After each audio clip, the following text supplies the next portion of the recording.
Chapter 22, Living in a New Montana, 1970 to 2007. The Big Picture. No matter how life changes in Montana, three things remain constant. Our lives are shaped by our relationship with one another and with the land. Our economy is driven by forces far away from here, and we have the power to shape our future. You stand at the beginning of a new era in Montana's story. Three things that greatly affect life, the climate, the economy, and the mix of people who live here, are all changing. No one knows what will happen or how the future will take shape. But because we understand the larger patterns of Montana history, we do know three important things. We know our lives are tied to the land. Montana's dry climate, its distance from major cities, its natural resources, and its grandeur all affect how we live and make a living here. Many decisions you make in your lifetime will shape the land, and how you feel about the land will also influence the decisions that you will make. We know that forces outside the region affect Montana. This has been true throughout history here. Human migration, new technologies, world markets, climate changes, and other forces strongly impact Montana's population, economy, and social life. We also know that we can work together to make life better. Even though we as Montanans do not have complete control over our future, together we can help shape the course of history. Who we are. Montana's state constitution celebrates the cultural heritage and human dignity of its people. See Chapter 21. In the years since it was written in 1972, Montana has changed. More people now live in or near cities and towns. Today, 75% of Montanans live within 50 miles of 7 western or central towns: Billings, Bozeman, Helena, Missoula, Great Falls, Butte, and Kalispell. Many of them are newcomers to Montana. Between 1990 and 2003, more than 120,000 people moved to Montana. Mass migration has turned the entire Rocky Mountain region into one of the fastest growing areas in the country. Fewer of us make our living from the land. Ever since the homestead boom went bust, see Chapter 13. Montanans have been leaving farms and ranches and moving into town or away. Today, Montana has fewer than half as many farms as it did in the 1970s. As a result, farming communities are shrinking. Between 1970 and 2000, the 21 counties of eastern Montana lost 19,000 people. Most of the people who moved away were under age 25. Towns shrank, and school districts consolidated, combined several into one. Many eastern Montanans now struggle to define a future for their communities. Today, rural and urban communities struggle with very different problems. Montanans may see the world differently, depending on where they live. One of their biggest challenges will be coming together despite these different points of view to make decisions and solve problems. Our population is aging. The new immigrants to western Montana are not the young, energetic adventurers that the homesteaders and gold prospectors were. Most of them are between ages 40 and 65. As a rule, they are wealthier than the average Montanan. Many are retired and moved here for a second career. Some earn their living outside Montana and just keep vacation homes here. For most of the 1990s, kids under 14 years old made up the largest population group in Montana. The smallest group was seniors over age 65. But as younger people moved out of eastern Montana and as older people moved into western Montana, those proportions changed. By 2020, more than 20% of Montana's population will be senior citizens. Montana will have the 4th or 5th highest proportion of seniors over age 55 of all the 50 states. Newcomers to Montana bring a new set of needs and expectations. They want their towns to have airports, hospitals, art centers, well-stocked stores, and scenic surroundings. Many do not want mines or industrial projects to alter the landscape, and they strongly influence Montana politics. Both the 2004 and 2006 elections were decided by 16 of Montana's 56 counties, and those 16 counties are where most of these new Montanans live. Many new Montanans also think about the land differently, as an asset to own and enjoy, rather than as an ancestral homeland or a land of opportunity. They are not as rooted to Montana. And if the benefits they came for disappear, they are willing and able to move out of state again. In this way, the newcomers may create their own boom and bust cycle, Sudden economic activity followed by decline. based on beauty as a natural resource. We support diversity. Through most of its history, Montana has had much more ethnic and cultural diversity than it has today. People of many tribes and cultures lived in and traveled through this land for thousands of years before non-Indians arrived here. People of many cultures and races participated in building Montana as a state. But as jobs and opportunities declined in the mid-1900s, Montana's population became more white. New communities like the Hmong of Missoula and Peruvians around Lincoln have restored a little of our ethnic diversity. Today, 91% of Montanans are white, 6% are American Indian. Yet we are communities who stand up for our minorities. In 1993, some racists committed a string of hate crimes against Jewish and American Indian families in Billings. Instead of quietly condemning the violence, Billings residents organized to stop it. Their actions started a national anti-hate movement and set a model for other communities. Montana loses a congressman. Even with all its growth, Montana is growing more slowly than other regions of the West. Even the big towns that we call cities are considered rural by national standards. Our biggest cities, Billings, Missoula, and Great Falls, are about the same size as medium-sized towns in other western states. Montana's slow growth in the 1980s, compared to huge growth in other regions, brought one very important result. It cost us one of our 2 seats in Congress. The U.S. Constitution dictates that congressional representatives be elected by districts based on population. This way, each congressional representative speaks for roughly the same number of people. After the 1990 census, A count of every person living in each area of the country. the federal government redrew congressional districts and combined Montana's 2 districts into one. Only one congressional district in the country, Alaska's, covers more miles than the district represented by Montana's lone member of Congress.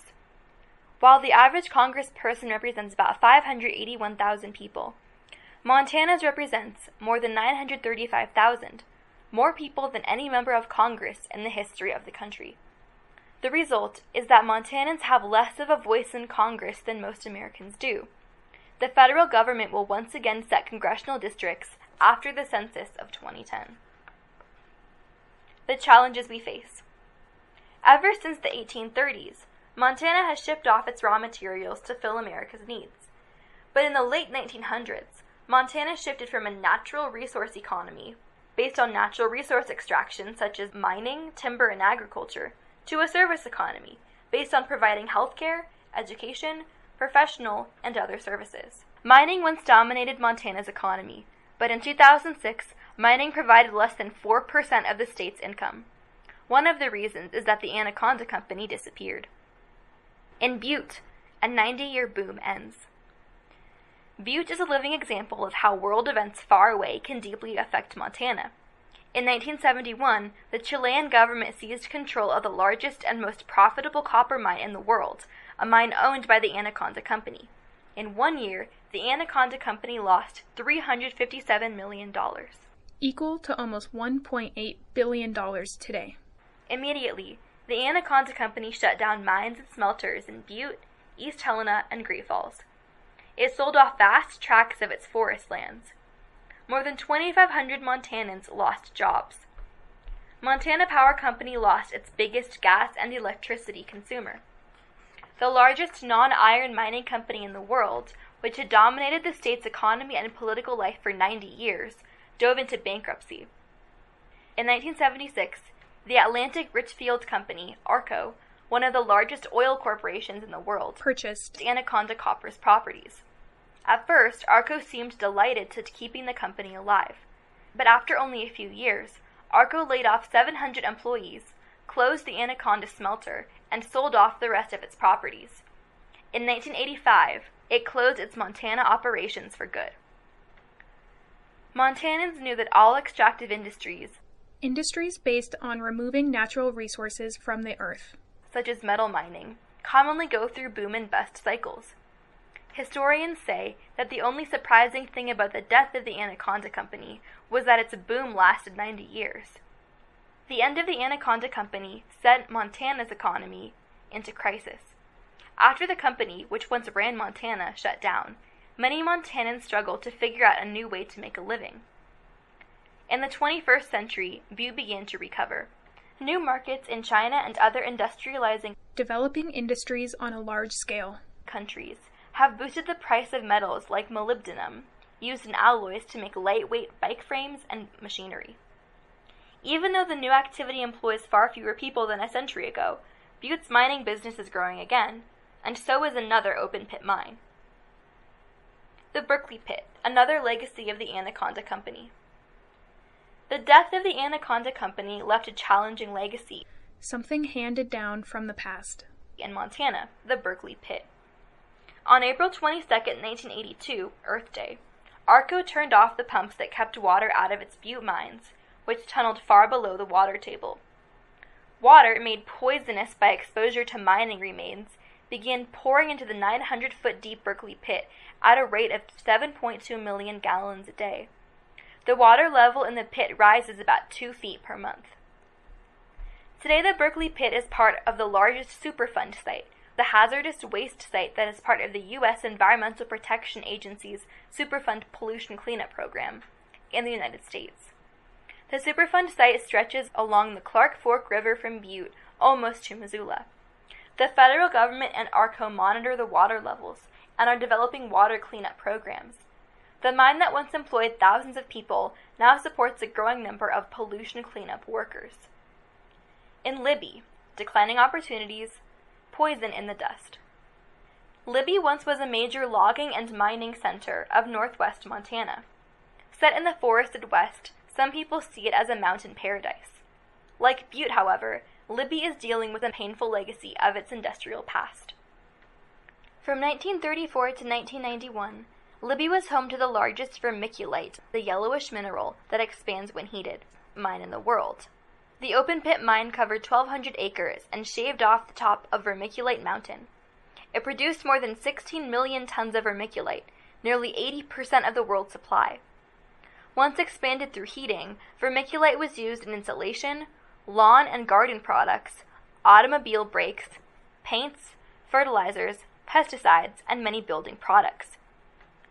The vermiculite mined at Libby was contaminated with a toxic form of naturally occurring asbestos, a lightweight mineral made up of millions of tiny heat-resistant fibers, called tremolite. In the 1970s, people learned that exposure to asbestos damages people's lungs. Everywhere that people mined, packed, transported, or processed Libby's vermiculite, people developed lung disease. "We carry the dust on our clothes, in our cars. That dust got everywhere," one former worker said. Libby resident Gayla Benfield said, "We played in the vermiculite piles all the time. It was like rolling around in heaps of colored popcorn. The company even paved the high school running track with it." In 2002, 18% of Libya's adult population tested positive for asbestos-related lung disease. The U.S. Department of Health and Human Services recently found that death rates in Libya from asbestos-related lung diseases were 40 times higher than in other areas of Montana and 60 times higher than in the rest of the country. In the 1990s, the mine's owner, W.R. Grayson Company, shut down the mine and filed for bankruptcy. The company left hundreds of former employees without health care and left large tracts of contaminated soil for the federal government to clean up. In 2001, the town of Libby was listed as the federal Superfund cleanup program's top priority. The U.S. government is pursuing criminal charges against several former executives and managers of the mine for covering up information about the health risks of vermiculite. As of 2007, the case is still in court. Deregulation: how Montana lost control of its power. Have you ever heard your parents complain about the cost of heating your home? A series of events in the 1990s directly affected how much Montanans pay for electricity and natural gas today. It was called deregulation. Deregulation, removing government controls. of the generation and sale of electrical power had an enormous impact on Montana's economy. Before deregulation, the state assigned each power company a geographic region and oversaw the prices it could charge its customers. You could not choose who you bought your electricity and natural gas from, but you paid a low price for it. In the mid-1990s, Montana homeowners paid much less for their household electricity and natural gas than most Americans did. In 1997, the state legislature, the branch of government that passes laws, passed laws deregulating Montana's power business.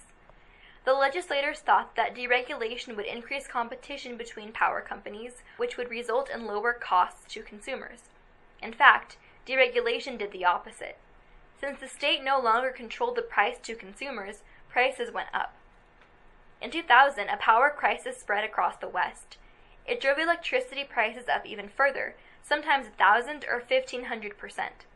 Households, schools, hospitals, and small businesses saw their electricity bills double or triple.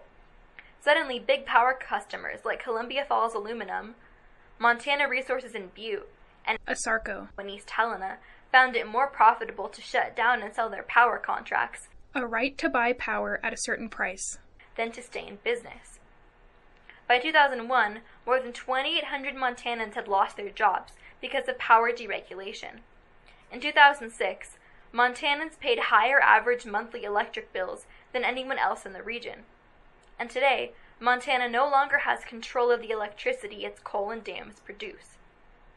In 2006, the Public Service Commission, the government commission responsible for making sure that power companies treat customers fairly, tried to undo some of the deregulation laws. Yet state leaders agree that no matter what happens, there is no way to return to the cheap, reliable power Montana enjoyed before deregulation. The challenge of growth. One of the biggest threats to our wildlife and environment is growth. Developers are turning farms into neighborhoods. New communities are spreading into wildlife habitat. Roadkills, property damage, and other problems have increased as humans and animals compete for resources. The spread of neighborhoods is difficult to control or regulate.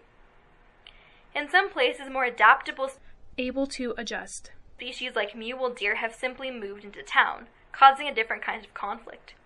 In 2004, the Montana Department of Fish, Wildlife, and Parks organized an urban wildlife working group to help Montana towns control problem wildlife. Growth also complicates firefighting. More people are building houses and cabins in the wildland-urban interface, the area where the city and the wilderness meet. This means that firefighters are spending more resources to protect homes and property than they spend to put out fires. Wood structures like houses, decks, and fences burn hotter than trees do, which adds fuel to wildfires and makes them more dangerous.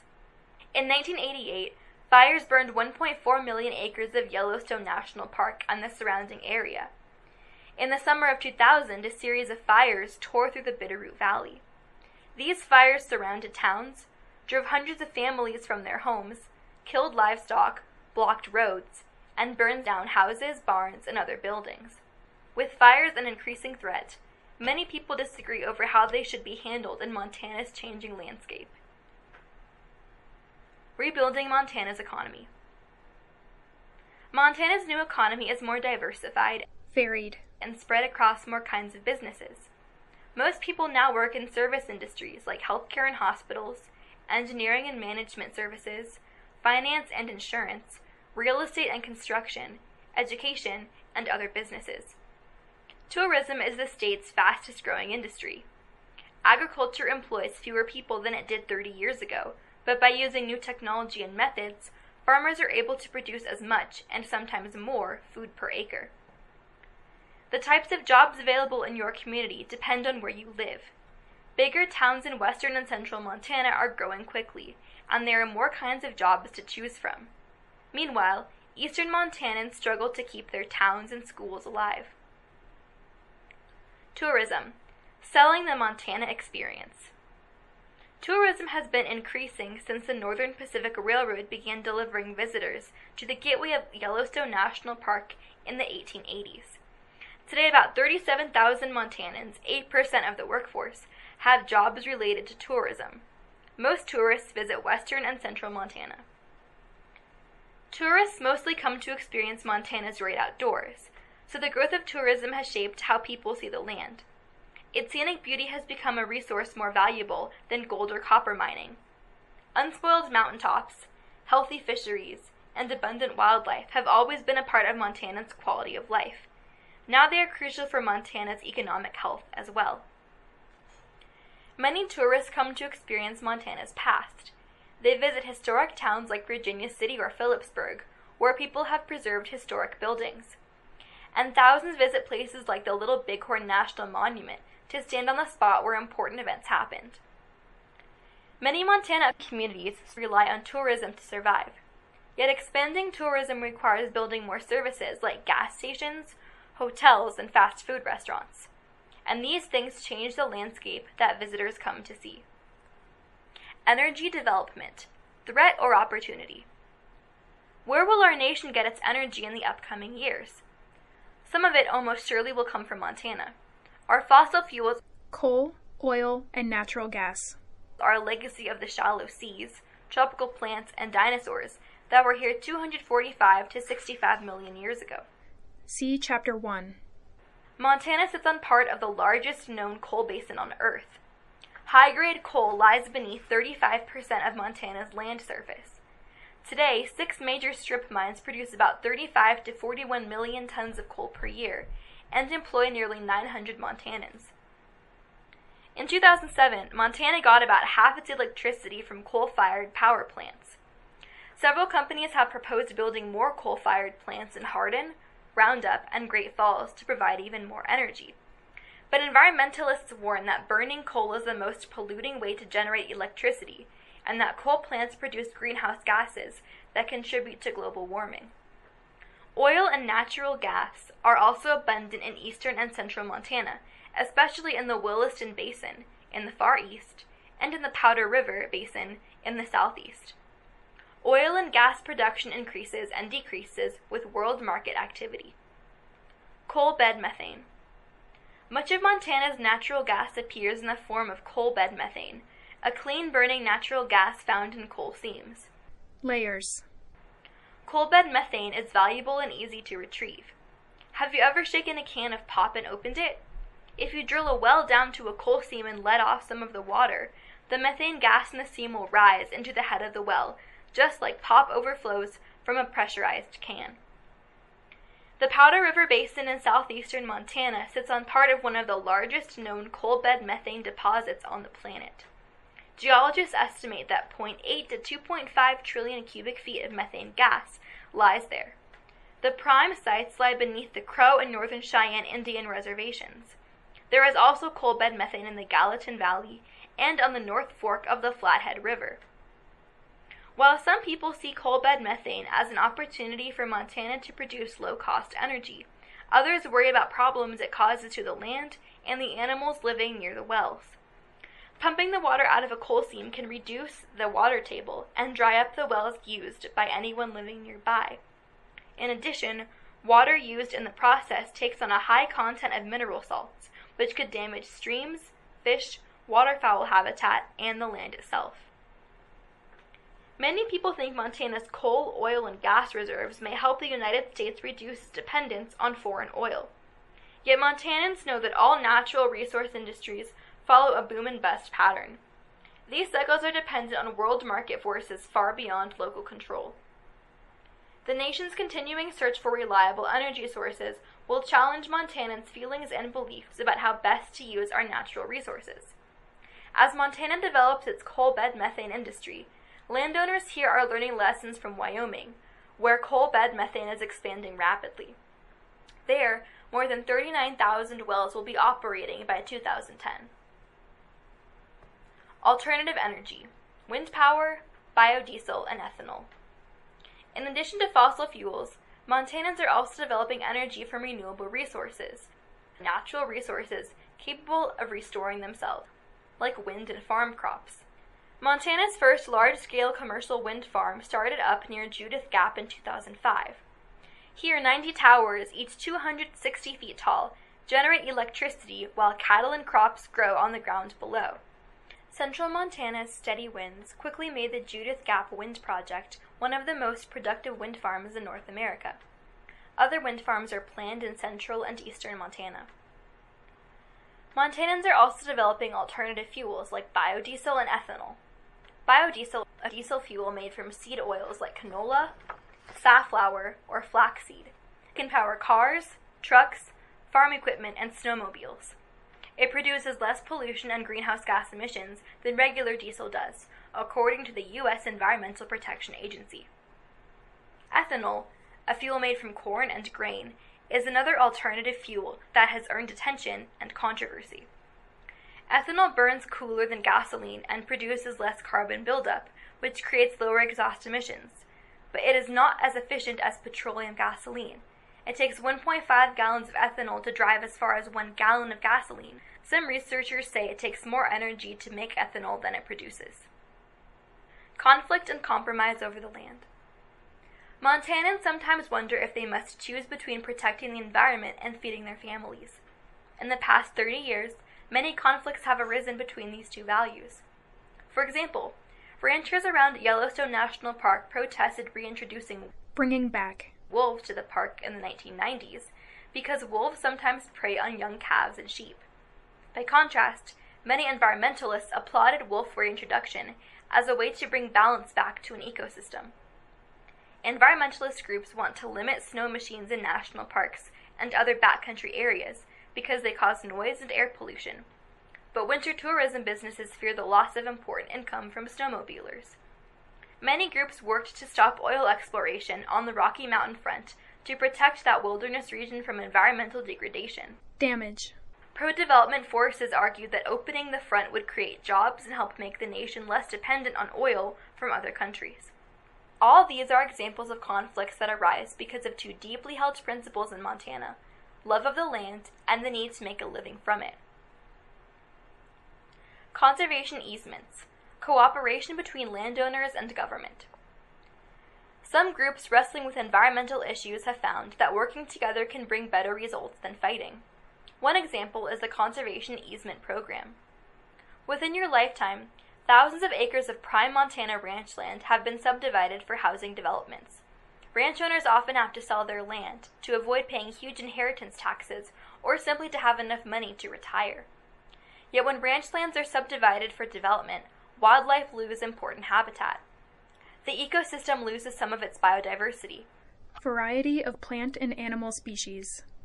And Montanans of the future lose the option of using that land another way. In 1994, the Montana Department of Fish, Wildlife, and Parks began negotiating conservation easements. The legal right to use a piece of land for something. Conservation easements are legal agreements in which the landowners are paid a lump sum for their land, commonly 40 to 45% of the land value. In exchange, the landowner agrees not to subdivide and to follow agricultural practices that benefit wildlife and the ecosystem. Conservation easements help conserve two things that Montanans value: wildlife habitat and family ranches. Blackfoot Challenge, building community in a crisis. In 1975, an earthen dam on a tailings pond at a gold mine north of Lincoln burst. It flushed 100,000 tons of toxic, metals-laden tailings into the Blackfoot River. Instead of fighting about what to do, biologists, mine owners, and community leaders decided to solve the problem together. Everyone realized that no one would benefit from the degradation of the Blackfoot River, so they all joined together to preserve the watershed. All the participants worked together to find solutions. In the process, they created a group called the Blackfoot Challenge, an organization of people and agencies in the area that helps everyone conserve and protect their natural habitat and rural lifestyles there. Modern Montana and Indian Country. If you live on one of Montana's 7 Indian reservations, your community has become stronger in many ways in the past 30 years. Each Indian tribe faces its own unique challenges, but all have seen a period of increasing strength and cultural renewal. Montana's Indian tribes are sovereign, Independent and self-governing. nations with limited powers of self-government within U.S. law. Indian tribes today are fighting to recover from 200 years of shifting federal policies. Many of these policies were designed to destroy Indian tribes and cultures and to assimilate To absorb. Indian people into mainstream Majority. society. Because of the federal government's relocation program in the 1950s and 1960s, See Chapter 20. many Montana Indians moved from their reservations to towns and cities where there were more jobs. Some of them studied law, finance, education, and resource management. They returned to Montana with the knowledge and the political know-how to fight for their rights. With their expertise and activism, along with changing social attitudes, federal policy toward American Indians began to change. In the past 35 years, American Indian tribes have experienced a surge of renewal and empowerment. Tribes will determine their own future.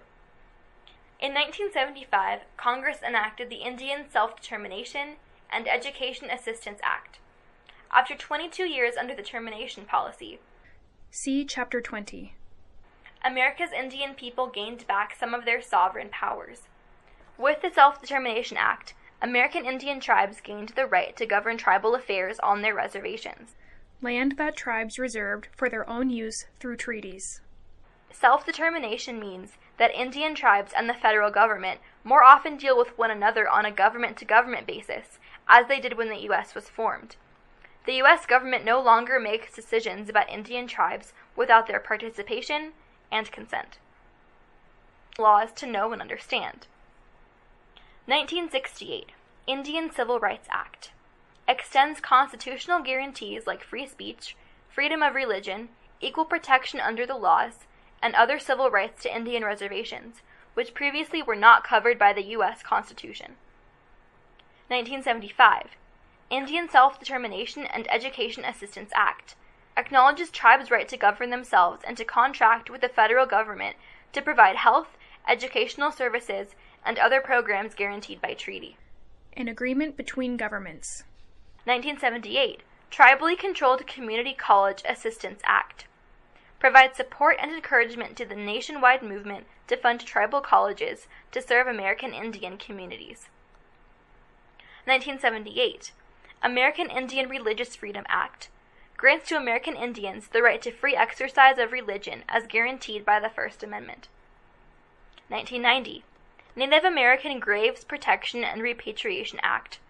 Requires museums and institutions that have human remains or sacred objects to return them to the tribes from which they came. It also establishes that any American Indian remains or ancestral sacred objects belong to the descendants or their associated tribe, not to museums or collectors. Reclaiming history and culture. Those laws led to a renewal of Indian culture, education, and empowerment in Montana and across the nation. Now each Montana reservation has a tribal college, so people on or near reservations can get a higher education without having to leave home. Several tribes also sponsor language immersion schools where students speak only their native language, no English at all. One example is the Nitsipuwasan Real Speak Language Immersion Center on the Blackfeet Reservation, where K-8 students study every subject, all in the Blackfeet language. 100 years ago, American Indian children were punished for speaking their own language in school. Now, students are rewarded and admired for it. The people face many challenges. Montana's 7 Indian reservations face far more challenges than most Montana communities in the 21st century. Decades of oppressive federal policies have left Montana's reservations some of the poorest communities in the nation. Montana's American Indians earn some of the lowest wages anywhere in the country. Unemployment rates among working-age people not attending school range from 47% to 70%, far higher than in the rest of the state. American Indian students are more likely to drop out of high school than are any other students. Indian children have a significantly higher death rate than white children in Montana. They face higher rates of diseases like diabetes. And American Indians are more likely than any other ethnic group to experience violence committed by someone of another race. Montana's tribes are combating these problems through better education, economic development programs, and improved health care. Indian writers and artists are bringing new life to their tribes and communities, and educators and culture committees are creating new opportunities to celebrate and strengthen their tribe's cultural heritage. fighting the legacy of past policies. Montana Indians today are working to solve problems caused by past federal policies. One of the biggest challenges is the issue of land ownership. The Dawes Act of 1887, see Chapter 11, divided tribally owned land into individual allotments, individual pieces of land, and assigned one allotment to each enrolled tribal member living at the time. The government then often took control over that land, leased it to settlers, ranchers, oil companies, and railroads, and collected the money on behalf of the Indian landowners. When an Indian landowner died, ownership of the land was divided equally among his or her heirs. Over many generations, each original allotment became owned by hundreds, sometimes thousands of people. In some instances today, an Indian person will own 14 billionths of a share of his or her ancestors' property. In 1997, a Blackfeet banker named Eloise Cobell sued the U.S. Department of the Interior for mismanaging $176 billion in trust funds earned by leasing and selling Indian-owned reservation lands. Cobell's lawsuit claimed that the government lost and destroyed financial records, transferred Indian trust money into the general budget of the government, and had cheated Indians out of money and services for the 110 years since the Dawes Act was passed. At the time this book was published, Cobell's case was still continuing. The Little Shell Band, seeking recognition as a tribe. Montana's Chippewa are still fighting for federal recognition as a tribe. In 1882, the government left a small band, led by Chief Little Shell, off federal rolls because the Chippewa were away hunting when the count took place. Without federal recognition as a tribe, the Little Shell Band could not claim a reservation or participate in treaties with the United States. For decades, the descendants of Little Shell's band have gathered at holidays and struggled to stay together. In 2000, the Little Shell Band received preliminary recognition as a tribe from the federal government. They later received full recognition from the state of Montana. But at the time this book was published, the Little Shell Band was still petitioning for full federal recognition. You will make history now. Throughout this book, we have learned about how people and events have made history in Montana.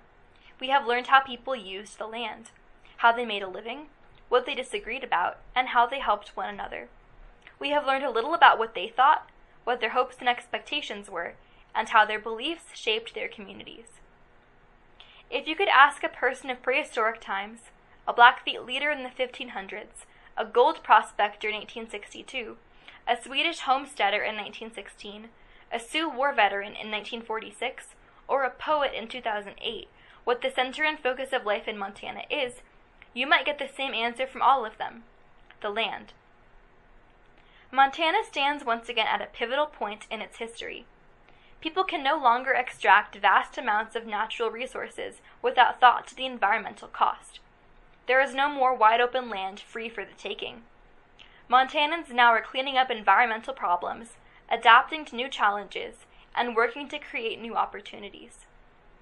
Environmental conditions like global warming will have enormous effects on Montana's climate, politics, and economy. The search for reliable, responsible energy sources will challenge all our beliefs about how we should use the land. As the West fills up with people, we will face increasing water shortages. Technology, world markets, and world politics will continue to influence life in Montana as they have always done, but in unforeseen ways. And when all this happens, the main question will be the same: how shall we build and nurture our communities in this land? The next chapter of Montana history is up to you. Your actions and decisions will help determine what happens in the state, in your community, and on the land. The way you live your life will become part of Montana's story. Expressions of the people. Contemporary folk art. Have your parents or grandparents ever taught you how to embroider, carve wood, or sing a traditional song? If so, they have shared with you a folk art from your culture. Folk arts are special skills like beadworking, saddle making, pottery, basket weaving, glasswork, quilting, wood carving, and traditional dances and songs that belong to a particular culture or group. Folk art emerges from the history and experiences of a group of people. For this reason, people sometimes call folk art beauty with history. Folk arts connect people to their culture, language, group, ancestry, or community. They express the long-shared experiences and values of their culture. Sometimes a particular art becomes a symbol, something that represents an idea of a group's identity or heritage. For example, Salish basket weaver Eva Boyd makes baskets out of cedar roots, like the ones her grandmother made to collect bitterroot and camas. Her baskets are beautiful examples of a traditional skill handed down through many generations of Salish families. Nancy Hans of Scobie is of Ukrainian descent. Her father came to northeast Montana in the 1920s, bringing with him many traditions from his homeland. Nancy remembered her grandmother making paisanki, which are specially painted Easter eggs. She taught herself how to make them and now is teaching some of her neighbors, whose families also came from the Ukraine. People usually learn folk arts informally from older friends and relatives, though some artists just learn on their own.